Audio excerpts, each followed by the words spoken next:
रही है, इस पर हम आपके बहुत मशकूर हैं।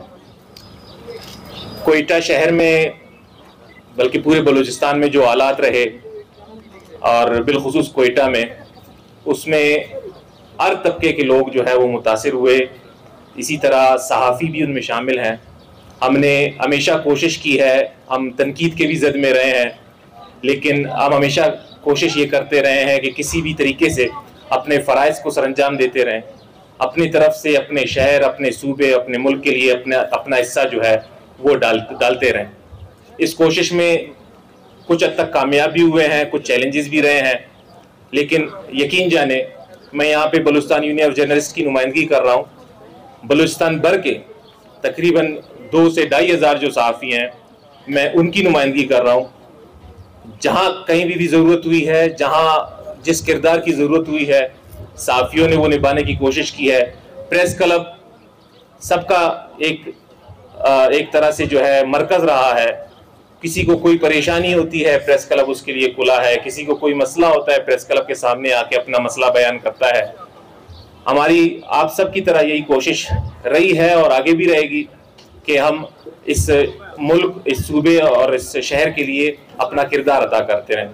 हमें जो चैलेंजेस दरपेश हैं, पहले तो जान का ज़िंदगी का एक मसला था, अब हमारे मुआश का मसला बन गया है। सहाफ़ियों के लिए जिस तरह मुश्किलात आई हैं, अब सहाफ़ती इदारों पर जिस तरह मुश्किलात आ रही हैं, कुछ मुल्की हालात की वजह से, कुछ टेक्नोलॉजी में तब्दीली और दौर के तब्दीली की वजह से जो तब्दीली आ रही है, उसने मुआशियों जो सहाफ़ी हैं उनकी मुआशी ज़िंदगी को काफ़ी मुश्किल बना दिया है। यानी इनसिक्योरिटी है। सहाफ़ी अपने जो जॉब है उसके हवाले से सिक्योर नहीं है। ऐसे में वो एक आज़ाद और जामे और मोतबर किस्म की सहाफ़त किस तरह कर सकता है। हम आप सबसे ये भी तवक्को रखते हैं कि आप भी सहाफ़ियों के बाजू बने। सहाफ़ियों को काफ़ी तनकीद का निशाना बनाया जाता है, लेकिन उनकी मुश्किलात को इस तरह देखा नहीं जाता।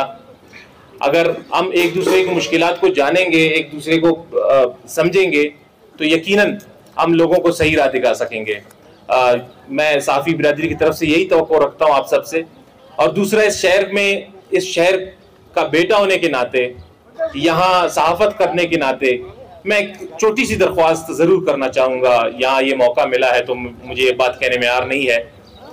बलूचिस्तान कोयटा जो है, कोयटा को शायद हमने होन नहीं किया। बतौर सहाफ़ी जब मैं यहाँ रिपोर्टिंग करता हूँ तो मुझे काफ़ी जगहों पे दुख भी होता है। होन इस तरह भी हमने नहीं किया कि जो भी सियासी हालात रहे हैं, जो भी यहाँ से हम मुंतखब करते रहे हैं लोगों को, शायद वो उस तरह अपना किरदार नहीं निभा सके। हालत अब ये आ गई है, बहुत ज़्यादा मसाइल हैं, लेकिन मैं एक छोटी सी बात पिन पॉइंट करना चाहता हूँ। अब हालत ये आई है कि हमारे लोगों को अपने शहरी हुकूक का नहीं पता कि मेरे हुकूक क्या है बतौर शहरी। एक फुटपाथ बंद है, उस पर कोई बोलता नहीं। बिजली कई घंटों नहीं होती। अगर गर्मी है तो उस पर एहतजाज करेंगे क्योंकि रहना मुश्किल हो जाता है, सर्दी में नहीं करते। सड़कें टूटी हुई हैं, कोई कुछ करता नहीं। हर चीज के लिए हम जो शहरी होते हैं उनका फ्रंट लाइन पे आना जरूरी है। फुटपाथ एक बुनियादी हक है। लोग सड़कों पे गाड़ियां उनको मार रहे हैं, हमारे बच्चे ट्रैक्टर के जद में आके मर जाते हैं। मैंने पिछले दिनों एक छोटी सी रिपोर्ट पे मैंने काम किया तो माहवार 3 से 4 बच्चे, तकरीबन औसतन 3 से 4 बच्चे ट्रैक्टर के जद में आ जाते हैं। बुजुर्ग हमारे, कभी किसी साइकिल वाले ने मार दिया, कभी किसी मोटरसाइकिल वाले ने मार दिया। हम कुछ ज्यादा ही हमदर्दियों में भी चले गए। फुटपाथ बंद है, बेचारा रेडी वाला खड़ा है। अगर वो रेडी वाला बेचारा है तो सड़क पे मारा जाने वाला वो क्यों बेचारा नहीं है? तो हमें अपने शहर को जो है उसको ओन करना चाहिए। हमें अपने लोगों को ये शऊर जरूर देना चाहिए कि शहरी हकूक नाम की भी कोई चीज है। शहरी हकूक होंगे तो शहर जो है वो खूबसूरत भी नजर आएगा और लोग खुशहाल भी होंगे। बहुत शुक्रिया जी। हमारा इंशाल्लाह ये प्रोग्राम जारी रहेगा। इस दौरान जो अफ्तार डिनर भी जारी होगा और अजान के तकरीबन 25-30 मिनट के बाद जमात का एहतमाम होगा। और अजान अगर हुई भी तो रोज़ा भी इफ्तार होता रहेगा और साथ साथ बात भी आपसे होती रहेगी।